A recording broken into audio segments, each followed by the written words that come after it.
No episódio de hoje, você conhecerá o único evangelho cuja autoria está atribuída a uma mulher, no caso, a Maria Madalena.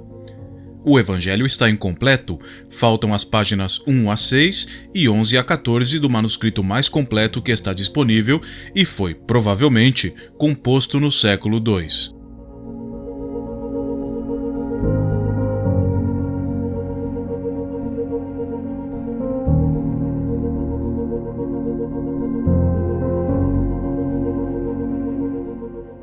A tradução do professor Frederico Lourenço está dividida em duas partes. A primeira está traduzida de um manuscrito em grego do século III, contando apenas com o final deste evangelho, e a segunda é a tradução do manuscrito copta, o mais completo citado anteriormente, manuscrito este datado do século V.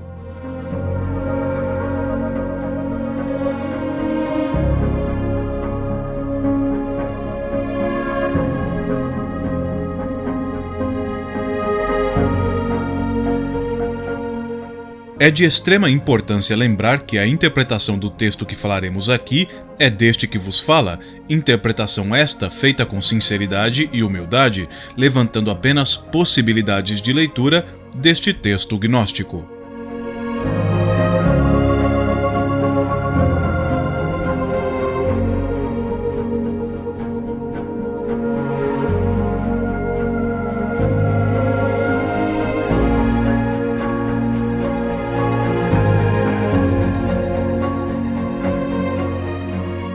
A palavra apócrifo vem do grego apócrifos, que significa oculto. Na literatura, o termo é comumente usado para designar aqueles livros que foram mantidos na clandestinidade e na bibliologia é utilizado para identificar as obras religiosas da igreja primitiva que carecem de autoridade canônica, ou seja, não era lido no culto público, porque não era considerada a palavra de Deus dada aos homens.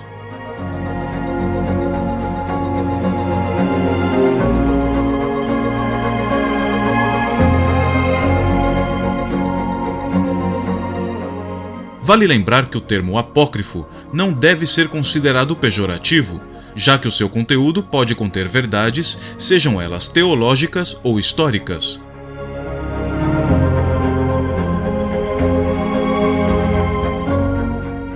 Os evangelhos apócrifos são textos escritos em diferentes épocas, sendo muitos deles pertencentes à igreja primitiva e outros já medievais.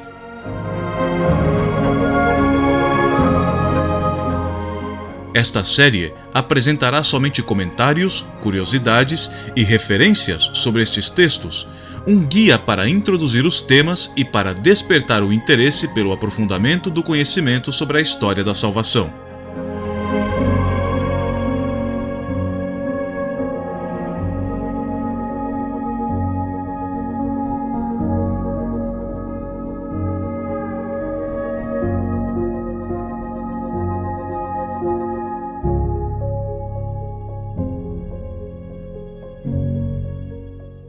Os textos integrais podem ser encontrados na internet gratuitamente e, para a série, foi lida a tradução do professor Frederico Lourenço, da Universidade de Coimbra, publicada em 2022.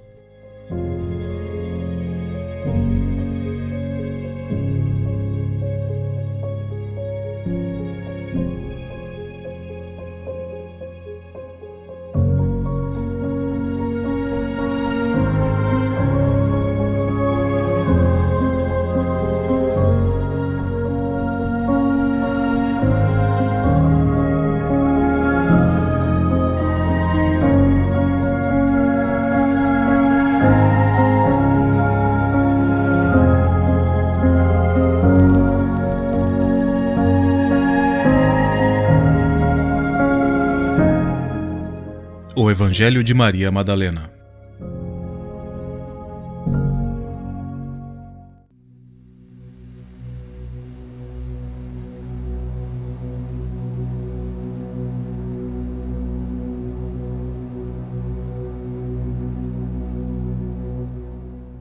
Este evangelho começa já na página 7 com Jesus, aqui chamado como Salvador, respondendo uma pergunta sobre a destruição da matéria. O Salvador diz que todas as naturezas, todas as formas e criaturas existem em si e consigo, e assim jamais serão dissolvidas em suas raízes, porque a única parte da natureza que é dissolvida é a matéria, cujas raízes, estas sim, serão dissolvidas.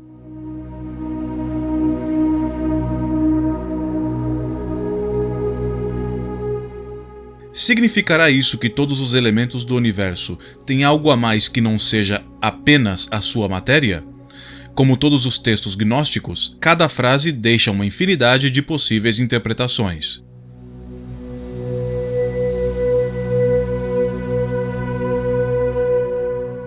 Pedro continua e pergunta ao Salvador o que seria o pecado do mundo. O Salvador responde que o pecado não existe, mas sim que nós o inventamos quando seguimos o caminho do mal, aqui presente na palavra adultério. O Salvador então diz que é por isso que o bem veio para o meio de nós, para restituir-nos a nossa natureza de plenitude, onde não há a perversão do bem, onde não há o mal, o adultério contra o bem. Todos os elementos da natureza foram criados em estado perfeito, na ausência do pecado do adultério do mal contra o bem, e Jesus diz que veio para devolver o bem a nós, para devolver-nos as nossas raízes, a nossa essência, livre da morte do pecado, livre da maldade.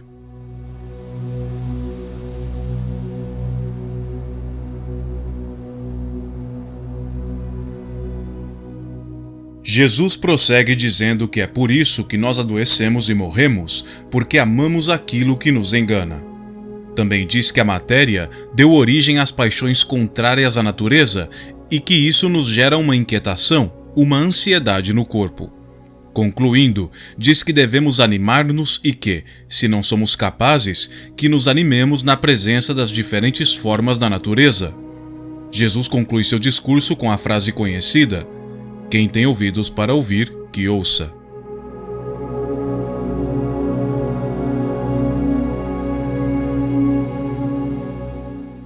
Muitos podem interpretar estas paixões oriundas da matéria citadas por Jesus como antinaturais, como as mais diversas atividades sexuais fora das regras impostas pelas sociedades de todas as épocas. Porém, Jesus não fala apenas de uma ou outra atividade humana que foi pervertida pela ganância da matéria. Ele fala de maneira generalizada e efetivamente podemos encaixar essa perversidade em todos os campos de atividade da vida humana. Observe, por exemplo, o rico que dialoga com Jesus em Mateus capítulo 19. Um jovem aproximou-se de Jesus e lhe perguntou: "Mestre, que devo fazer de bom para ter a vida eterna?" Disse-lhe Jesus: "Por que me perguntas a respeito do que se deve fazer de bom? Só Deus é bom. Se queres entrar na vida, observa os mandamentos." "Quais?" perguntou ele. Jesus respondeu: "Não matarás, não cometerás adultério, não furtarás, não dirás falso testemunho, honra teu pai e tua mãe, amarás teu próximo como a ti mesmo." Disse-lhe o jovem: "Tenho observado tudo isso desde a minha infância. Que me falta ainda?" Respondeu Jesus: "Se queres ser perfeito, vai, vende teus bens, dá-os aos pobres e terás um tesouro no céu. Depois, vem e segue-me." Ouvindo essas palavras, o jovem foi embora muito triste, porque possuía muitos bens. Jesus disse então aos seus discípulos: "Em verdade vos declaro, é difícil para um rico entrar no reino dos céus. Eu vos repito, é mais fácil um camelo passar pelo fundo de uma agulha do que um rico entrar no reino de Deus." Observe que aqui, o milagre ocorrido com o próprio Mateus, evangelista, e com Zaqueu, não se repete. No caso de Mateus e Zaqueu, Cristo lhes apresenta a possibilidade de salvação com um arrependimento e redenção dos pecados. Mateus e Zaqueu obtiveram sua riqueza com roubo e corrupção e, no encontro com Cristo, encontram o desejo de redenção, e assim procedem. No caso deste jovem rico, o milagre não se repete. Ele já é um homem justo e o evangelista autor deixa detalhes de sua honestidade. Ele segue todos os mandamentos da lei de Moisés, nunca roubou e nunca foi corrupto. Entretanto, ao receber a simples proposta de deixar tudo o que possui para seguir o caminho de Cristo, sequer tenta entender o que seria esta abdicação de suas riquezas materiais. Ele simplesmente se entristece e se vai. O jovem honesto ainda não estava disposto a ter o seu senhor, o dinheiro, substituído naquele momento.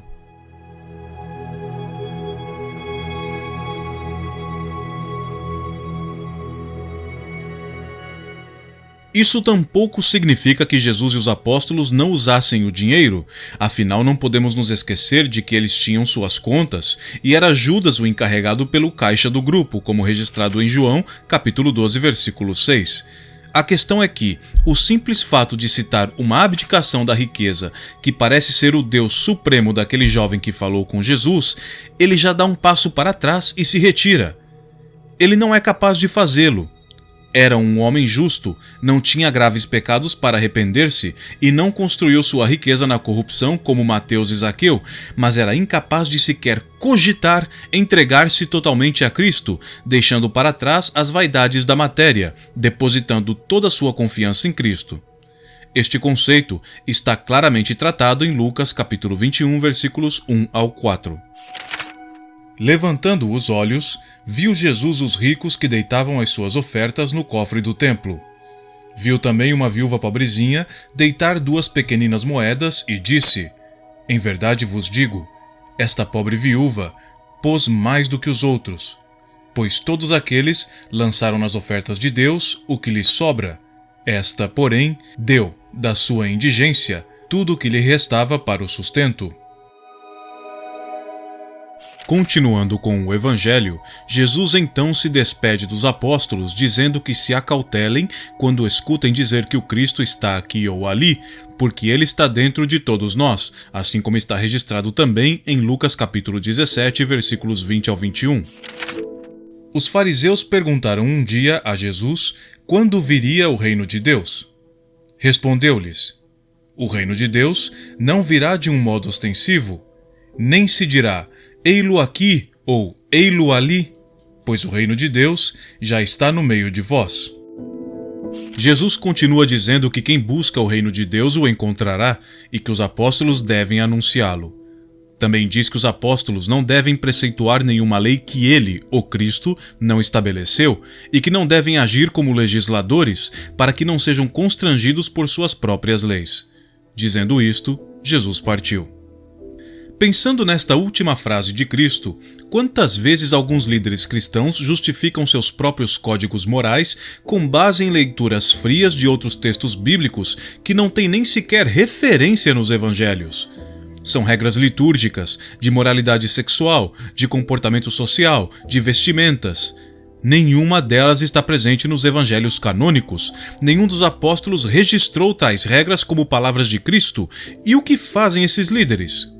Instrumentalizam aos patriarcas e profetas do Antigo Testamento e até mesmo aos apóstolos em suas cartas do Novo Testamento para justificar seus ódios a alguns grupos que eles tentam a todo custo distanciar da presença de Deus e, com isso, ter poder sobre outros grupos menores.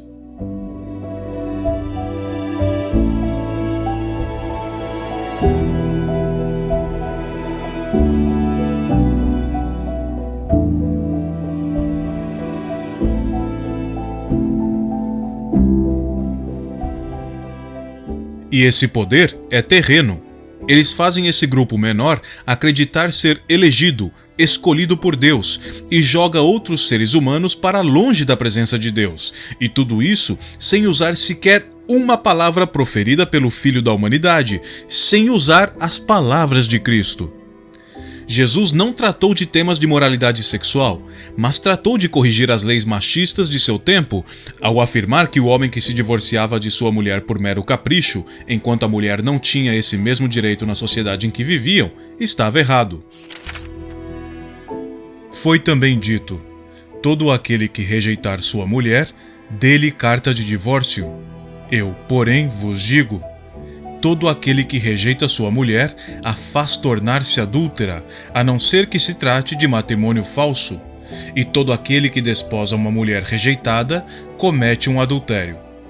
Mateus capítulo 5, versículos 31 ao 32.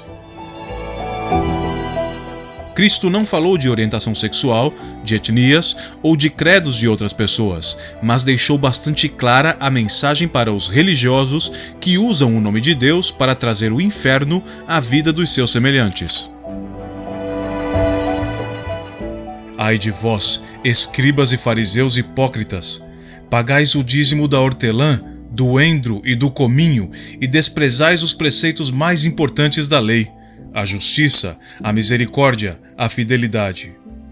Eis o que era preciso praticar em primeiro lugar, sem, contudo, deixar o restante. Mateus capítulo 23, versículo 23.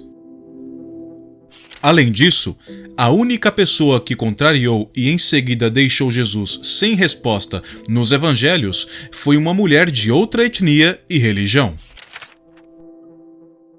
E eis que uma cananeia originária daquela terra gritava: Senhor, filho de Davi, tem piedade de mim. Minha filha está cruelmente atormentada por um demônio. Jesus não lhe respondeu palavra alguma. Seus discípulos vieram a ele e lhe disseram com insistência: Despede-a, ela nos persegue com seus gritos. Jesus respondeu-lhes: Não fui enviado senão às ovelhas perdidas da casa de Israel. Mas aquela mulher veio prostrar-se diante dele, dizendo: Senhor, ajuda-me. Jesus respondeu-lhe: Não convém jogar aos cachorrinhos o pão dos filhos. Certamente, Senhor, replicou-lhe ela, mas os cachorrinhos ao menos comem as migalhas que caem da mesa de seus donos. Disse-lhe então Jesus: Ó mulher, grande é tua fé. Seja-te feito como desejas. E na mesma hora, sua filha ficou curada.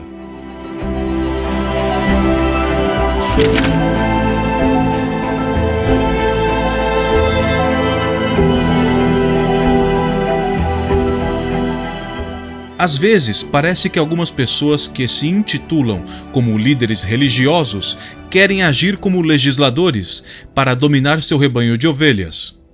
Ao afastá-las de seus semelhantes, de seus irmãos, as afastam do Evangelho e da presença de Cristo. O Evangelho é completo e pleno e nos traz o caminho da vida eterna. O que se acrescenta aí é fruto da vaidade humana.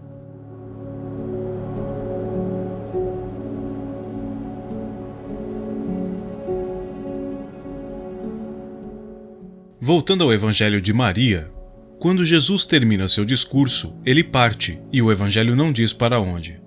A impressão deixada aqui é a de que este Cristo, que está falando com os discípulos, já é o Cristo ressuscitado.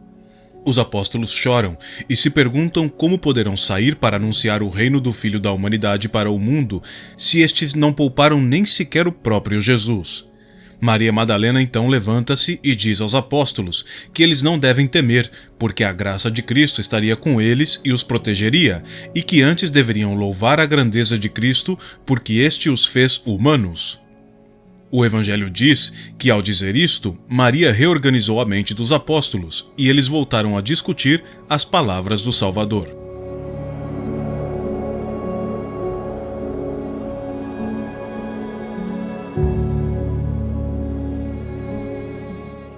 Um belo detalhe. Observe como Maria diz aos apóstolos que a grandeza de Cristo os fez humanos. É como se a humanidade não estivesse latente à nossa existência material, mas sim um estado a alcançar e que podemos alcançar.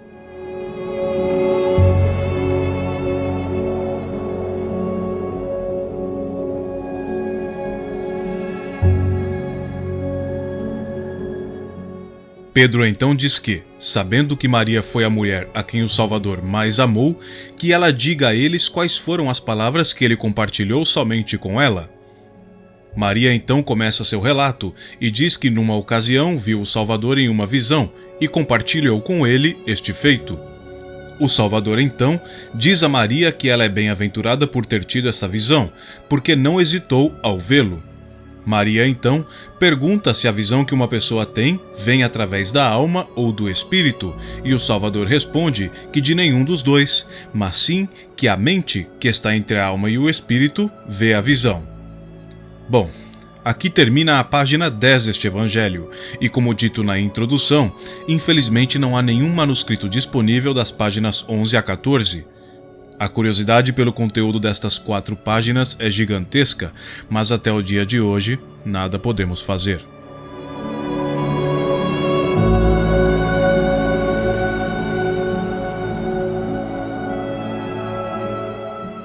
Agora saltamos diretamente para a página 15 do manuscrito, e aqui encontramos o que seria a sequência de um diálogo entre o desejo e a alma. O desejo diz à alma que não a viu descendo, mas que agora a vê subindo e indaga sobre o porquê de ela mentir, já que lhe pertence. A alma responde que ela passou, mas o desejo não a viu, porque o desejo a vê como uma simples vestimenta, que o desejo não a conhece em profundidade. A alma então parte com muita alegria até o chamado aqui de terceiro poder, a ignorância. A ignorância questiona a alma sobre aonde ela vai e completa dizendo que a alma está presa na maldade e que não deve julgar. A alma questiona: por que me julgas quando não julguei? E continua dizendo que estava presa apesar de nunca ter prendido, que não foi reconhecida, embora tenha reconhecido tudo.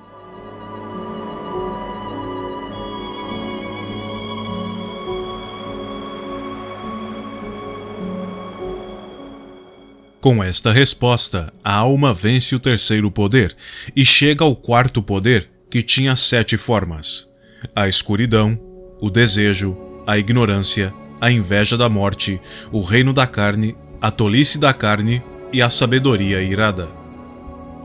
Estas seriam as 7 formas do quarto poder, a ira, que pergunta à alma sobre o lugar de onde vem e para onde vai.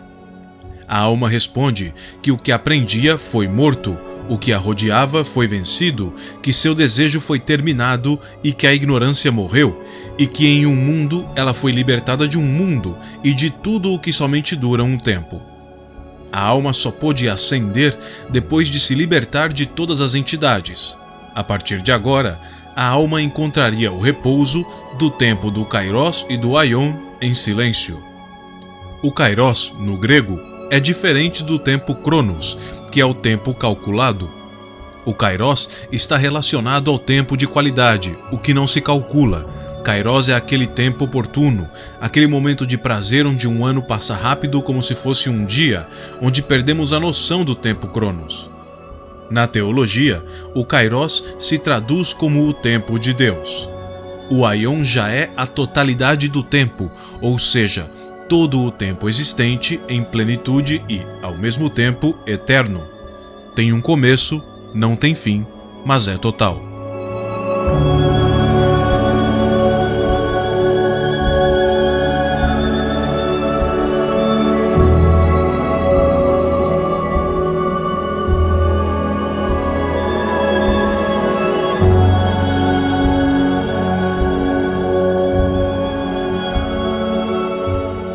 O evangelho continua e diz que Maria, ao terminar de dizer essas palavras, se cala, porque foi isso que o Salvador lhe disse.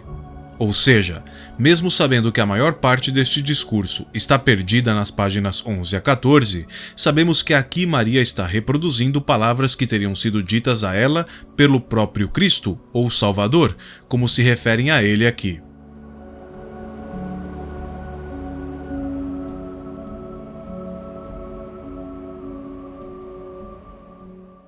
André então diz aos irmãos que ele não acredita que essas palavras sejam do Salvador, porque esses ensinamentos transmitem outras ideias. Pedro reafirma o que diz André e questiona os demais sobre o porquê de Jesus ter dito isso tudo em segredo a uma mulher e não às claras para todos.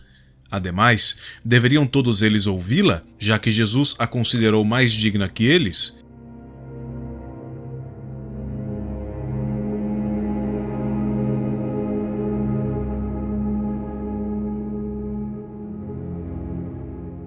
Maria então, chorando, questiona a Pedro se ele pensa que ela está inventando e mentindo sobre o Salvador.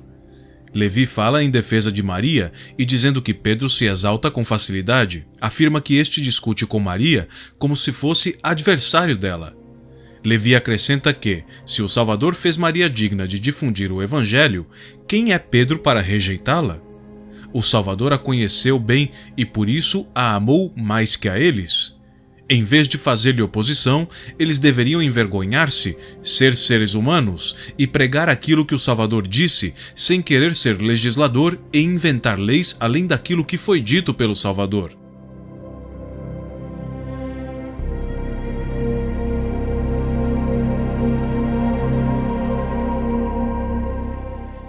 Os apóstolos, então, começam a sair para proclamar e pregar, e aqui termina o que temos disponível do Evangelho de Maria Madalena.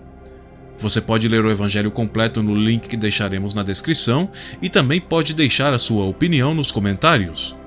Muito obrigado por assistir e não perca os seguintes capítulos da série.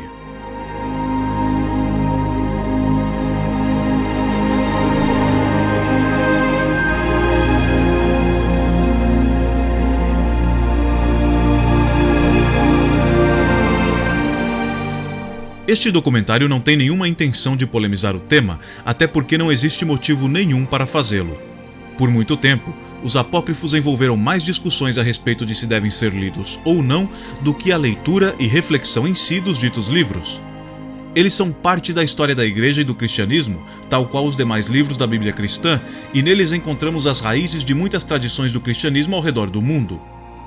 Também é interessante lembrar que a Bíblia cristã difere nas muitas denominações cristãs porque há diferenças entre a Bíblia ortodoxa, a católica e a protestante na quantidade de livros que está em cada cânon.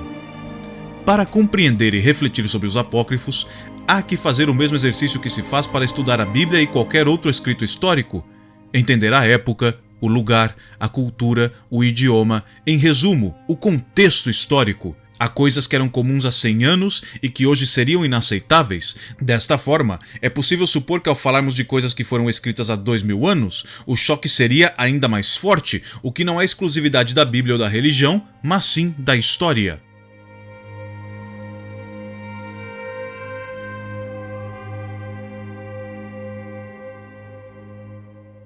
Assim que, no caso desta série, que tratará apenas dos evangelhos apócrifos, temos a oportunidade de consultar outras fontes sobre as pessoas que viveram com Cristo e também sobre o próprio, já que aqui é um fato que em nada difere dos evangelhos canônicos. Tudo o que foi escrito sobre Cristo foi escrito por pessoas que estavam ao seu redor e pelas comunidades fundadas por estas e outras pessoas. O próprio Jesus nada deixou escrito. E digo apenas os evangelhos apócrifos, porque há também livros do Velho Testamento e epístolas que são apócrifas.